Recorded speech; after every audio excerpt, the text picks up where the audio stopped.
Hello, my dear friends. Today, let us talk about the animal taxonomy.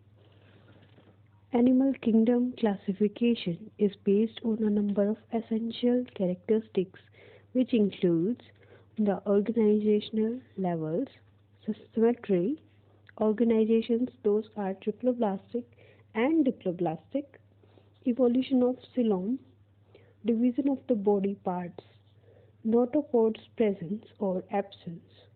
Here in this image you can see various type of differentiation based on these characteristics like level of organization, symmetry, body cavity, and then animals are described in different phylum. Having these in Animalia group having organisms or the animals under the cellular level and having the tissue level, organ level or the organ system level of organization. Next is on the basis of symmetry, having radial symmetry or bilateral symmetry.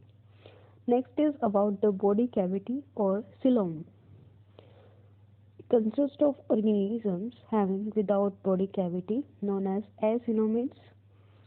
Next one is the with fold coelom known as the pseudocoelomids. Next one is with true coelomids. Yes, coelomids.